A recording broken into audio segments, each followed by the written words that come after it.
Welcome to our channel Ajay sir commerce classes. बेटा आज मैं आपके लिए लेकर आ रहा हूं comparative and common size income statement. अब ये होता क्या है, मैं आज अपने टॉपिक को आपको डिस्कस करता हूं, लेकिन फिर भी अगर आपको इसमें कुछ कम समझ में आए तो इससे पिछली वीडियो मेरी प्लेलिस्ट में आपको मिल जाएगी, वहां से आप देख सकते हैं। स्टार्ट करता हूं मैं अपना टॉपिक। क्या टॉपिक है आज मेरा? Comparative and common size income statement. Income statement को आपको समझना होगा कि जो इनकम स्टेटमेंट है उसका क्या परफॉर्मा है। मेरे पास जो परफॉर्मा है वो है रेवेन्यू फ्रॉम ऑपरेशन, यानी कि उसको स्टार्ट करते हैं हम रेवेन्यू फ्रॉम ऑपरेशन से। यानी कि मैं आपको पहले ही बता चुका हूं कि क्वेश्चन में जब भी आपको स्टार्ट करना है तो आपको एक सीक्वेंस लेना है और वो सीक्वेंस आपको यूज करना है। यानी सबसे पहले रेवेन्यू फ्रॉम ऑपरेशन, अगर क्वेश्चन में मेंशन है स्पेशली अदर इनकम तो आपको उसमें इंक्लूड कर देना है। That's called total revenue. Total revenue, इसमें से हमको डिडक्ट करने हैं सारे एक्सपेंसेस, ऑल एक्सपेंसेस, ठीक है। And after that we calculate profit before tax, and after that हम इसमें से टैक्स को डिडक्ट करेंगे और कैलकुलेट हो जाएगा प्रॉफिट आफ्टर टैक्स। तो before tax and then after tax. तो ठीक है, देखते हैं। तो देखिए इस परफॉर्मे को मैंने यहां मेंशन किया है, लिखा है आपके लिए revenue from operation, other income, total revenue, expenses. देखिए अगर एक्सपेंसेस हमारे पास है एक तो हम डायरेक्ट डिडक्ट कर सकते हैं total revenue minus expenses equal to profit before tax.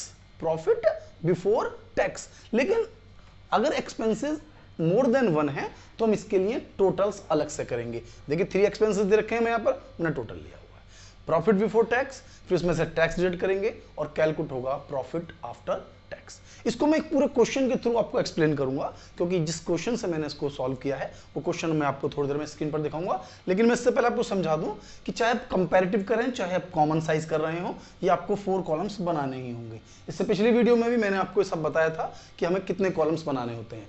एक कॉलम प्रीवियस ईयर का, एक कॉलम करंट ईयर का, एक ऑब्सोल्यूट चेंज और एक परसेंटेज। किसके लिए बनाना है? ये बनाना है हमें कंपैरेटिव स्टेटमेंट के लिए। कंपैरेटिव बैलेंस शीट बनाएं चाहे आप कंपैरेटिव इनकम स्टेटमेंट बनाएं, ठीक है। कॉमन साइज बैलेंस शीट बनाएं या कॉमन साइज इनकम स्टेटमेंट बनाएं, कॉलम्स तो आपको इसी तरीके से 4 बनाने हैं।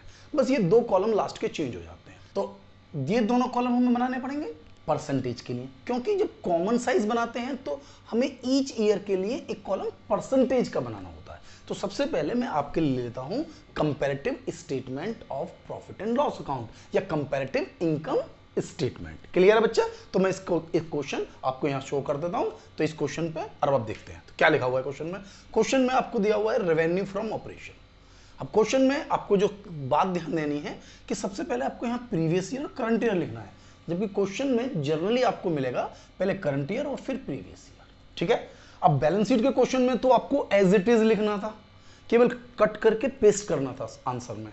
लेकिन इनकम स्टेटमेंट के क्वेश्चन में वो हमसे कैलकुलेशन करा सकता है, जैसे मैंने आपको अभी भी बताया था कि सबसे पहले रेवेन्यू फ्रॉम ऑपरेशन, फिर अदर रेवेन्यू, तो टोटल रेवेन्यू हमारा आ जाएगा। टोटल रेवेन्यू के बाद हम उसमें से एक्सपेंसेस डिडक्ट करेंगे तो प्रॉफिट बिफोर टैक्स हमारा आ जाएगा, और आफ्टर दैट हम प्रॉफिट बिफोर टैक्स में से टैक्स को डिडक्ट करेंगे और कैलकुलेट होगा प्रॉफिट आफ्टर टैक्स। ठीक है मेरे बच्चा, ये सब चीजें दी हुई हैं हमारे पास। इस क्वेश्चन के अंदर मुझे रेवेन्यू फ्रॉम ऑपरेशन दिया हुआ है 10 लाख रुपीस करंट ईयर और 7,50,000 प्रीवियस ईयर का। फिर अदर इनकम दिया हुआ है 1 लाख करंट ईयर और प्रीवियस ईयर का 7,500। हमने इसको टोटल कर लिया है अपने आंसर में, वहां टोटल नहीं दिया हुआ है। फिर हमें एक्सपेंसेस दिए हुए हैं, तीनों एक्सपेंसेस मैंने लिख लिए हैं और फिर तीनों एक्सपेंसेस का मैंने टोटल कर लिया है। एंड देन टोटल रेवेन्यू में से मैंने इसको माइनस किया है तो निकल के आ गया प्रॉफिट बिफोर टैक्स, और फिर इसमें से इनकम टैक्स माइनस किया है, आ गया है प्रॉफिट आफ्टर टैक्स। तो क्वेश्चन के थ्रू आप देख सकते हैं कि क्वेश्चन में कौन कौन सी वैल्यूज मैंने दी हुई हैं और उनको बिल्कुल सेम टू सेम मैंने लिखा है। बस थोड़ी सी कैलकुलेशन मुझे करनी पड़ी क्योंकि रेवेन्यू फ्रॉम ऑपरेशन में अदर इनकम को मुझे ऐड करना पड़ा।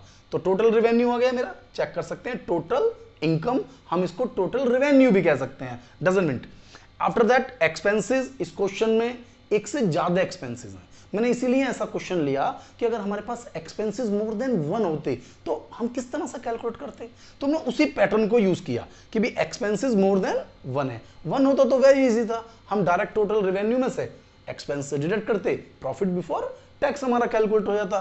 क्लियर है ना हमारी बात? अब यहां पर हमें 3 टाइप्स के एक्सपेंसेस दिए तो 3 एक्सपेंसेस को हमने ऐड कर दिया, टोटल एक्सपेंसेस आ गया। टोटल इनकम में से टोटल एक्सपेंसेस आप माइनस करेंगे तो प्रॉफिट आ गया, लेकिन ये प्रॉफिट बिफोर टैक्स आया और इसमें से टैक्स डिडक्ट करेंगे तो कैलकुलेट होगा प्रॉफिट आफ्टर टैक्स। तो ठीक है मेरा बच्चा, ये हम चीजें पूरी तरह से कैलकुलेट कर देते हैं, लेकिन जो मेन क्वेश्चन का यानी मेन क्वेश्चन में जो सॉल्यूशन का पार्ट है वो आपके यहां ये दो कॉलम हम बना क्या रहे हैं, हम बना रहे हैं कंपैरेटिव। तो कंपैरेटिव में हमेशा कॉलम होता है ऑब्सोल्यूट चेंज का और मिनिमम 2 कॉलम्स ये वाले होने ही हैं, यानी करंट ईयर और प्रीवियस ईयर की इंफॉर्मेशन हमारे पास होगी ही। और अब हम ये ऑब्सोल्यूट चेंज और परसेंटेज चेंज कैलकुलेट करेंगे। कैसे कैलकुलेट करते हैं, आप इसको कॉलम नंबर्स में कन्वर्ट कर लीजिए, column number 1, column number 2, column number 3, column number 4। अब कॉलम नंबर 1 और कॉलम नंबर 2 तो क्वेश्चन में मेंशन दिया था आपको, हमें क्वेश्चन में मिला हुआ था, बस यहां थोड़ा सा हमने कैलकुलेट करके इसको परफेक्ट वे में, इसको हमें एक परफेक्ट परफॉर्मे में पहले मेंटेन करना है एंड आफ्टर दैट हमें निकालना है कॉलम नंबर 3। और कॉलम नंबर 3 निकालने के लिए आपको कॉलम नंबर 2 में से कॉलम नंबर 1 को माइनस करना है, कॉलम नंबर 3 में से कॉलम नंबर 2 को माइनस करना है। देखिए 10 lakh minus 7,50,000 amount 2,50,000, 1 lakh minus 75,000 amount is 25,000. The total 11 lakh, total 8,25,000. 11 lakh minus 8,25,000, that is 2,75,000. The next, the 3 expenses, 6 lakh, 750, the difference is 1 lakh and the 50,000. Now the expenses, ये हमारे पास है change in inventory, not expenses, total detail दिया हुआ है बेटा cost की। तो पहले हमारे पास चेंज इन स्टॉक 10,000 का था and the current year it's negative 50,000। तो डिफरेंस दैट मीन्स कि जो प्रीवियस ईयर है वो 10,000 है और करंट ईयर है 50,000। आप इसमें ध्यान देना, अगर मैं माइनस के 50,000 में से माइनस करूंगा 10,000 माइनस करने हैं, लेकिन 50,000 तो ऑलरेडी माइनस है, तो ये टोटल आएगा मेरे पास 60,000। तो ये थोड़ा सा आपको ध्यान देना है, यानी क्वेश्चन में वो बहुत माइनर से पॉइंट पर हमें डिस्टर्ब कर सकता है। एग्जाम में बहुत इजी क्वेश्चन आता है, ये मैं तुम्हें मैक्सिमम क्वेश्चन ले रहा हूं। अगर हम इस क्वेश्चन को बहुत अच्छे तरीके से प्रिपेयर कर पाए तो मुझे नहीं लगता कि आपको कहीं प्रॉब्लम होने वाली है। ठीक है बच्चा, तो यहां पर हमने क्या किया है, तीनों एक्सपेंसेस ले लिए एंड देन 10,000 में से 7,500 माइनस किया 2,500। अब तीनों एक्सपेंसेस का टोटल ले लिया है और अब टोटल में से भी यानी 7,10,000 में से 6,17,500 मैंने माइनस किया है, अमाउंट आ रही है 92,500। ओके हो गया मेरा। एंड देन ये टोटल रेवेन्यू था 825, एक्सपेंसेस हैं 617,500, हमने माइनस कर दिया है।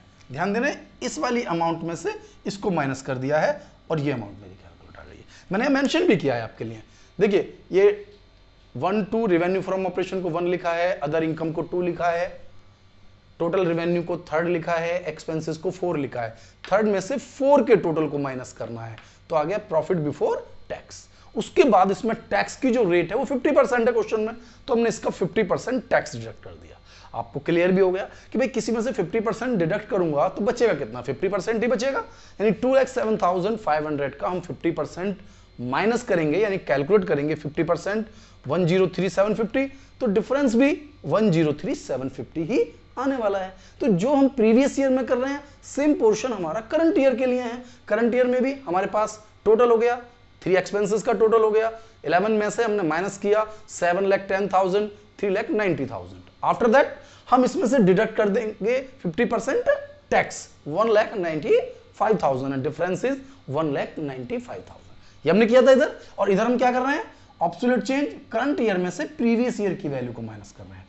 क्लियर हो गया। 50 में से 10 माइनस किए तो माइनस के 60, 10,000 में से 7,500 माइनस किए तो 2,500, 7,10,000 में से 6,17,500 तो 92,500, 1,82,500 में से 390 में से 2,07,500, that means 182,500, 195 minus the same amount is there, कि जो डिफरेंस है इन दोनों का वो सेम ही आएगा। ओके, अब ये परसेंटेज हमें कैलकुलेट करना है, हाउ टू कैलकुलेट परसेंटेज। पिछली वीडियो में भी मैंने आपको ये कंपैरेटिव वाला और कॉमन साइज का क्वेश्चन कराया था, आज मैंने इनकम का करा रहा हूं, लेकिन कंसेप्ट सेम है बिल्कुल।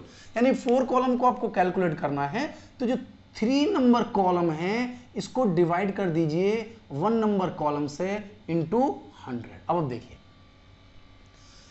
3 नंबर कॉलम कितना है हमारा 2,50,000, कितना है 2,50,000। तो अब मैं कैलकुलेट करके दिखा देता हूं आपको, 2-3 कैलकुलेशन दिखा देता हूं। 2,50,000 डिवाइडेड बाय 7,50,000 इंटू 100, ठीक है। देखो डिवाइड कर लीजिए, 25 3 75 और ये जो जीरो है वो अपने आप कट गई है। 100 को 3 से डिवाइड करेंगे तो 33.33% आएगा, ठीक है। परसेंटेज हम ऑलरेडी वर्ड यूज कर चुके हैं, परसेंटेज, दैट मीन्स कि हमें केवल 33.33 लिखना है। हो गया, नेक्स्ट कर लीजिए, 2-3 करेंगे तो समझ में आ जाएगा हमारे को। डिफरेंस है 25,000, तो 25,000 को क्या करेंगे हम, अगेन डिवाइड करेंगे first number column 75,000 into 100, again 25 3 75 और 3 से 100 को डिवाइड करेंगे 33.33%। और आपको हर कॉलम को करना है, ये नहीं है कि आप एक कॉलम को करेंगे, दूसरे कॉलम को भी करना है। जैसे कि आपके पास अभी टोटल आ गया है, टोटल आ गया ना, तो टोटल का कितना अमाउंट है 2,75,000, कितना है 2,75,000 डिवाइड करेंगे 8,25,000 से, 8,25,000 इंटू 100। खास बात ये रही है, मैं लगातार देख रहा हूं कि तीनों वैल्यूज को डिवाइड कर पा रहे हैं हम इजीली। इसमें भी ये 3 टाइम डिवाइड हो गया है, और 3 टाइम डिवाइड होने का मतलब है ये भी 33.33% ही कैलकुलेट हो गया। नेक्स्ट देख लीजिए, वो तो सेम है, सभी प्रॉब्लम सेम होनी है। यहां देख लीजिए, the difference is 1,50,000 divided by 6 lakh, 1,50,000 divided by 6 lakh. देख लीजिए, इसको भी सॉल्व कर लीजिए। 1,50,000 डिवाइडेड बाय 6 लाख इंटू 100, 15 4 जा 60 और 100 से डिवाइड करेंगे, दैट इज 25%। तो कैलकुलेशन तो सेम ही आनी है, इसमें कोई ज्यादा कंफ्यूजन हमें नहीं होना है। यानी कि जो 3 नंबर कॉलम है उसको आपको 1 नंबर कॉलम की अमाउंट से पर्टिकुलरली इंडिविजुअली डिवाइड करना है, और ये सभी परसेंटेज आपको इंडिविजुअली कैलकुलेट करनी है। यानी आपको जितनी भी परसेंटेज हैं सभी परसेंटेज को आपको सेपरेट अलग अलग कैलकुलेट करना है, सो दैट कि आपको जो मार्क्स हैं वो उसमें आपको कंप्लीट मार्क्स मिले, 100% मार्क्स आप गेन कर पाए, ठीक है। अब ये जो टॉपिक था ये था हमारे पास कंपैरेटिव स्टेटमेंट।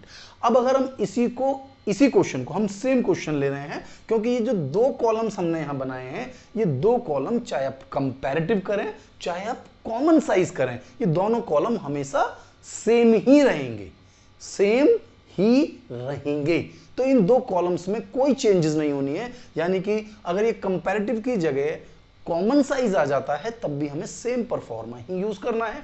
बट हमें यहां जो ध्यान देना है, ये जो 2 कॉलम्स है मेरे पास, ये 2 कॉलम्स चेंज हो जाएंगे। अब ये जो कॉलम्स होंगे, नेक्स्ट चीज के लिए अगर आप ध्यान दें, अगर मैं क्या कर रहा हूं कॉमन साइज, ध्यान से रखना है कि अगर मैं कंपैरेटिव की जगह लिख रहा हूं कॉमन साइज, मैं इसलिए मार्कर का अलग इस्तेमाल कर रहा हूं, कॉमन साइज, कॉमन साइज। तो यदि आप इसे कॉमन साइज यूज करेंगे तो फिर ये 2 कॉलम केवल परसेंटेज के बनेंगे। किसके बनेंगे? ये 2 कॉलम केवल परसेंटेज के बनेंगे, और एक कॉलम होगा प्रीवियस ईयर के लिए और एक कॉलम होगा करंट ईयर के लिए, प्रीवियस ईयर और करंट ईयर। अब यहां पर जब बैलेंस शीट होती है तो बैलेंस शीट में ये जो परसेंटेज कैलकुलेट की जाती हैं हमारे कॉमन साइज में, हम वहां पर टोटल से डिवाइड करते हैं। यानी असेट्स का टोटल और लायबिलिटी का इक्वल होता है, तो चाहे आप असेट्स का टोटल लें चाहे आप लायबिलिटी का टोटल लें। लेकिन जब इनकम स्टेटमेंट की बात कर रहे हैं, किसकी बात कर रहे हैं? इनकम स्टेटमेंट की, तो ये सभी वैल्यू रेवेन्यू फ्रॉम ऑपरेशन से डिवाइड होंगी। अगर आप कॉमन साइज बना रहे हैं तो सभी वैल्यू इनकम स्टेटमेंट में रेवेन्यू फ्रॉम ऑपरेशन से ही डिवाइड होंगी। यानी कि फिर ये कॉलम्स आपको इस तरीके से यूज नहीं करने हैं, फिर ये कंसेप्ट आपका बदल जाएगा। 3 नंबर कॉलम निकालना है तो सभी वैल्यूज को 7,50,000 से आपको डिवाइड करना है। आप देख सकते हैं मैं इसमें इंडिविजुअल एक एक करके वैल्यूज आपके लिए ले रहा हूं, यानी कि परफॉर्मा बिल्कुल सेम है। बस जो आपको तो ध्यान देना है, बिल्कुल कंसंट्रेट करना है, दोनों ही कॉलम परसेंटेज के होंगे यदि मैं कॉमन साइज बना रहा हूं। तो इसमें सभी वैल्यूज को, इस सबसे पहले फर्स्ट कॉलम की फिर सेकंड कॉलम की, इसमें फर्स्ट कॉलम का सेकंड कॉलम से कोई रोल नहीं है। फर्स्ट करते समय केवल फर्स्ट का ध्यान देना है, सेकंड कॉलम करते समय केवल सेकंड कॉलम का ध्यान देना है। अब फर्स्ट कॉलम पर ध्यान देंगे तो रेवेन्यू फ्रॉम ऑपरेशन है मेरे पास 7,50,000। यहां पर लिखी हुई सभी वैल्यूज को मैं 7,50,000 से डिवाइड करूंगा। तो 7,50,000 को 7,50,000 से डिवाइड करूंगा, इंटू 100 करूंगा, तो मल्टीप्लाई करके कितना आ गया 100%। 75,000 को 7,50,000 से डिवाइड करूंगा, इंटू 100 करूंगा, तो ये आ जाएगा 10%। 8,25,000 को मैं 7,50,000 से डिवाइड करूंगा, तो ये आएगा मेरे पास 1 लाख, मतलब 110%। कैलकुलेट करके दिखाऊं मैं आपको, एक दो कैलकुलेशन मैं आपको दिखा देता हूं जिससे कि आपकी जो प्रॉब्लम्स हैं वो सॉल्व हो जाएं। मतलब मेरा पर्पस है कि आपको टॉपिक क्लियर हो जाए। ठीक है, आप देख सकते हैं ये कोई सी भी एक अमाउंट देख सकते हैं, ये तो क्लियर हो गया। नेक्स्ट अमाउंट देख देता हूं मैं आपके लिए। अब नेक्स्ट अमाउंट है मेरे पास 6 लाख। मैंने कहा सभी वैल्यूज को 750 से डिवाइड करना है, तो 6 लाख डिवाइडेड बाय 7,50,000 इंटू 100। ठीक है, तो आपको इसको डिवाइड करना है, चाहे तो आप डिवाइड 3 से कर लीजिए, 3 2 जा 6 और 25 3 जा 75। ठीक है, और ये आपकी 40 थी, यहां पर से भी आप 40 डिवाइड कर लीजिए तो ये 20 हो गया। ऊपर 20 है, नीचे 25 है, यानी ऊपर अगर हम ध्यान दें तो अगर 2 जीरो यहां से हटा दें तो ये 2000 है, और 2000 को 25 से डिवाइड करना है। तो 25 8 जा 200 और 0 कितना हो गया 80%, यानी कि इसकी जो परसेंटेज है वो है 80। इसी सिस्टम को आपको कंटिन्यू करना है नीचे तक। अब ध्यान दीजिए सभी वैल्यू को, 10,000 divided by 7,50,000 into 100, 7,500 divided by 7,50,000 into 100, 1% आ जाएगा। ये तो इजीली क्लियर है ना, बिल्कुल ही। 7,500 divided by 7,50,000 into 100। Next 6,17,500 divided by 7,50,000 into 100, 2,07,500 divided by 7,50,000। आप ध्यान दे रहे हैं, लगातार किसी भी वैल्यू को जिसको आप कैलकुलेट करना चाहें उसी वैल्यू को कैलकुलेट कर लीजिए। ये दो वैल्यू का आंसर तो सेम ही आना है, बल्कि इस अमाउंट का डबल आना है, क्योंकि इसका 50-50% है। तो ये कैलकुलेशन आपको इस लॉजिक से भी लेनी है। जैसे 2,07,500 डिवाइड बाय 7,50,000, तो जो परसेंटेज यहां आ जाएगी उसकी दोनों की हाफ हाफ आ जाएगी, क्योंकि 50% टैक्स है, 50% इनकम है नेट, तो ये दोनों 50-50 आ जाएंगे, कैलकुलेट होगा।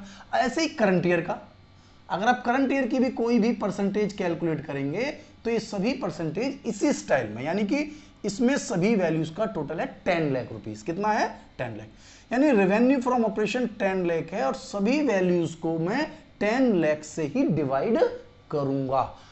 10 लाख से डिवाइड करना वेरी इजी, बहुत ज्यादा आसान होता है। चाहूं कहो तो मैं आपको इसको सॉल्व करके एक बार दिखा देता हूं, बहुत इजी है।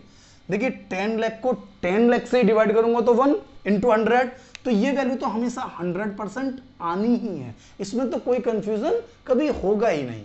ये 1 लाख है डिवाइडेड बाय 10,000, 10 लाख 0 पूरी है, तो 1 डिवाइड बाय 10 इंटू 100, तो ये 10% आ जाएगा। देख लेना कैलकुलेट करके। ये 11 लाख डिवाइडेड बाय 10 लाख, चाहो तो मैं दिखा देता हूं आपको। 11 लाख डिवाइडेड बाय 10 लाख, आप ध्यान से देखना कि 10 लाख में नॉर्मली 0 तो कटे जानी है। ये देखिए ये सब डिजिट तो आपकी बिल्कुल गायब हो गई हैं, ऊपर 11 है नीचे 10 है, ये दो डिजिट ऊपर ऐड हो जाएंगी, तो 10 से एक 0 कम भी कर दी तो कितना हो गया 110, 110।